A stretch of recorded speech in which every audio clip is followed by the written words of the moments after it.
Halo, selamat pagi. Saat ini Anda menyaksikan Berita Banten bersama saya Rusdi Maulana. Sejumlah informasi aktual dan menarik akan kami hadirkan untuk Anda. Dan berikut 3 berita utama pagi hari ini. Suami aniaya istri hingga babak belur.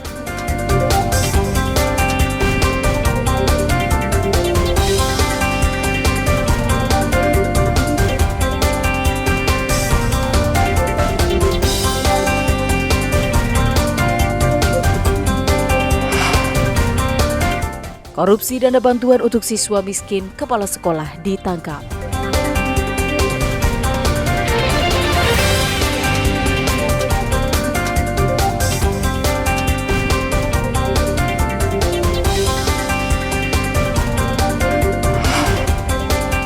Pelaku penyebaran video asusila divonis 6 tahun penjara.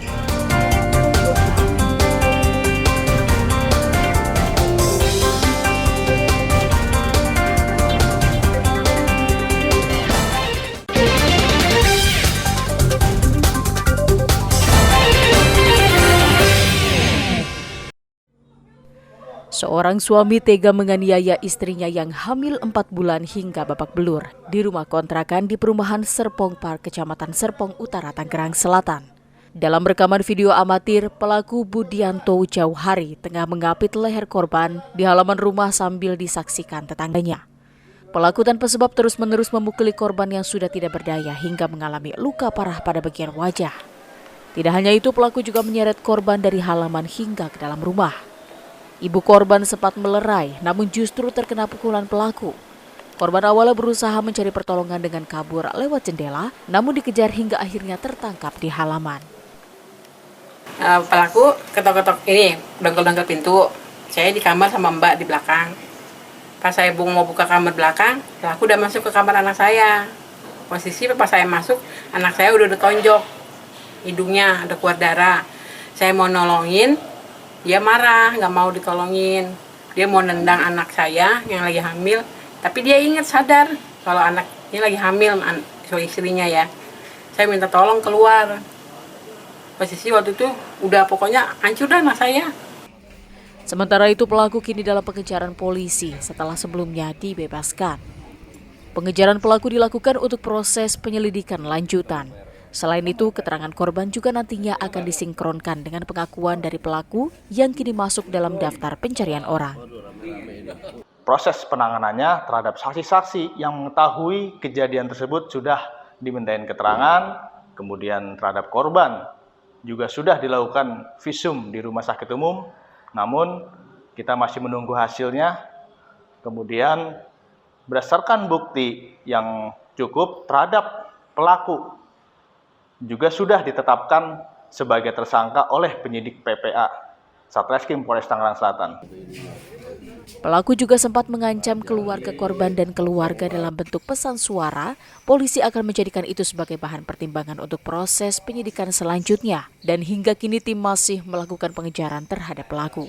Ariel Maranus dan Syabudin Natar melaporkan dari Tangerang Selatan. Diduga melakukan korupsi dana bantuan untuk siswa miskin, mantan kepala sekolah SMA Negeri 3 ditangkap Satreskrim Polres Pandeglang. Mantan kepala sekolah Engkos Kosasih ditangkap di rumahnya di Kecamatan Labuan, Kabupaten Pandeglang. Engkos ditangkap diduga melakukan tindak pidana korupsi dana bantuan siswa miskin atau BSM tahun anggaran 2013 dan tahun 2014 bersama salah seorang komite penyaluran bantuan siswa miskin yakni AIP. Berdasarkan bukti yang ada, bantuan siswa miskin yang tidak disalurkan oleh kedua pelaku sebesar Rp234 juta. Polisi sempat terkendalanya penangkapan kasus korupsi tersebut karena sulitnya mencari informasi dari para siswa yang sudah lulus. Telah mengamankan 2 orang pelaku yang diduga telah melakukan tindak pidana korupsi terkait penyaluran bantuan siswa miskin tahun anggaran 2013 dan 2014. Kalau untuk pelaku sendiri, pelaku yang pertama itu inisial Eka, itu adalah mantan kepala sekolah SMA 3 Pandeglang. Yang kedua adalah saudara AP, itu adalah mantan anggota komite penyaluran bantuan siswa miskin tersebut. Atas perbuatannya, kedua pelaku terjerat Undang-Undang Tindak Pidana Korupsi dengan ancaman 15 tahun penjara. Ariel Maranus dan Andre Sopian melaporkan dari Kabupaten Pandeglang. Setelah sempat ditunda, Pengadilan Negeri Pandeglang akhirnya menggelar sidang dengan kasus revenge porn atau penyebaran video asusila dengan terdakwa Alwi Husaini Maulana. Dalam persidangan tersebut, korban juga tampak hadir di ruang sidang dengan didampingi keluarga dan kerabat. Untuk menjaga jalannya persidangan, sejumlah anggota kepolisian dari Polres Pandeglang juga berjaga di dalam dan luar ruang sidang. Dalam persidangan tersebut, hakim akhirnya menjatuhkan vonis terhadap terdakwa dengan hukuman kurungan 6 tahun penjara dan denda 1 miliar rupiah, subsidiar 3 bulan penjara. Putusan ini merupakan vonis maksimal sesuai dengan Undang-Undang ITE dan sesuai dengan tuntutan jaksa. Selain hukuman tersebut, terdakwa juga mendapat vonis tambahan, yakni dilarang mengakses internet selama 8 tahun. Menanggapi vonis tersebut, kakak korban mengaku sangat puas dengan vonis hakim.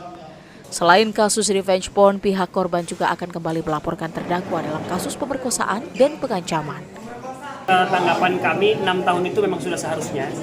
Salah satu yang mungkin progresif adalah ketika hakim menambahkan hukuman 8 tahun tidak boleh mengakses internet kalau tidak salah gitu. Itu yang kami soroti, apresiasi. Tapi 6 tahun itu kami kira memang sudah seharusnya. Terdakwa merupakan mantan kekasih dari korban. Penyebaran video asusila yang dilakukan oleh terdakwa yakni bertujuan untuk membuat malu korban. Ariel Maranus dan Andre Sopian melaporkan dari Kabupaten Pandeglang. Seorang penjaga minimarket di Kecamatan Cikesal, Kabupaten Serang, dalam sebulan terakhir terus mengganti barang yang hilang dengan menggunakan uang pribadi. Meski di minimarket tersebut terdapat banyak CCTV, namun pencurian barang dagangan masih saja terjadi. Namun selihai-lihainya tupai meloncat pasti akan terjatuh. Pepatah itu terbukti setelah karyawan minimarket mendapatkan rekaman CCTV. Pelaku P mencuri barang di minimarket, kendati tidak mahal, namun sering dilakukan pelaku. Penjaga minimarket yang curiga akan gerak-gerik pemuda yang sering masuk ke minimarket akhirnya terlihat jelas di layar kaca CCTV. Tak jarang penjaga minimarket menangis saat barang dagangan di minimarket tersebut hilang. Nanyain Hot Wheels tapi Hot Wheels-nya nggak ada, terus dia kesini jongkok ngambil minyak kayu putih 3. Pelakunya berapa orang kalau lihat? Satu. Itu sering terjadi nggak di sini? Selama ini sering Ada aja. Jam 9:30-an pagi. terjadi. Posisi toko lagi ramai apa sepi? Lagi kasir lagi ngelayanin sih. Setelah mendapatkan rekaman CCTV, pegawai minimarket tersebut akhirnya melaporkan pencurian ke Polsek Cikesal dan berharap agar pelaku cepat ditangkap. Ariel Maranus dan Ahmad Sayuti melaporkan dari Kabupaten Serang.